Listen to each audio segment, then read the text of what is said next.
Guns and Gadgets put this up today. The tyrant New Jersey governor doubles down on gun control, and lots of it. Here's the nitwit right here. Here's a guy who doesn't know the law, but is trying to make the law. He sounds like Congress, doesn't he? Well, I'm going to go down here to the comments for just a second. So I figure I better give these guys some help.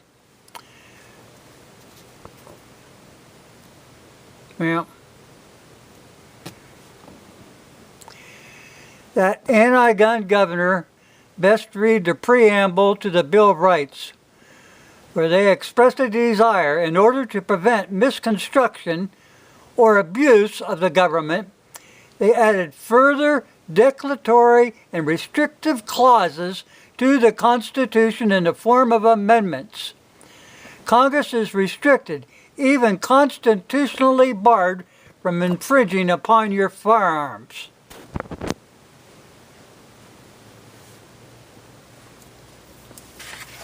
You know, people, I told you before, if you go to your Bill of Rights, the Second Amendment, and what does it say? A well-regulated militia, being necessary to the security of a free state, the right of the people to keep and bear arms shall not be infringed. Now, I've said before, there's no sub-paragraph in there any place.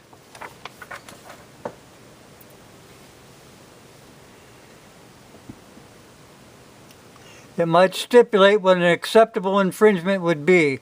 Therefore, there are none. There's no A, B, C, or D in there. Nothing. They are not allowed to infringe upon your firearms. The firearms are there so that we can keep a free republic.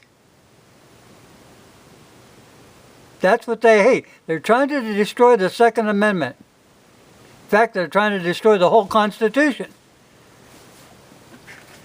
Tell you what, people, you know, there's no place in the Constitution whatsoever that gives the federal government the ability to interfere whatsoever in your firearms. None. None. But there is that restrictive clause, the preamble to the Bill of Rights, where they expressed a desire in order to prevent misconstruction or abuse of the powers of the government, that they added restrictive clauses to the Constitution. Congress is restricted. They are constitutionally barred from infringing upon your firearms. There's no place in the Constitution where they are granted the authority to abridge, restrict, or infringe in any fashion whatsoever guns or ammunition. Thus, all restrictive laws made by Congress, all regulations made by the Bureau of Alcohol, Tobacco, and Firearms are unconstitutional, as they are outside the scope of powers granted to the Congress and to the executive branch by the Constitution. Restriction of arms and ammunition is not one of the enumerated powers delegated to the Congress or to the executive branch. Let's get that through your head.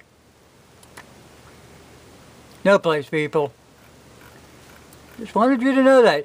When you got this nitwit who's talking out of bounds, if Congress doesn't have the power, neither does the states. They cannot. All of your states, they signed on to our form of government, and there's no place that allows such stuff to go on. Now, if a state kind of changes their Constitution, well, you still got to go by the old Constitution. That was the law of the land. Not what this nitwit's trying to do. This is called tyranny. And it's the purest form of tyranny, watching this nitwit up here. I'm sorry, people, but he needs to be recalled, and now. Thanks for watching. I'll put a link to Guns and Gadgets. You got to listen to this guy.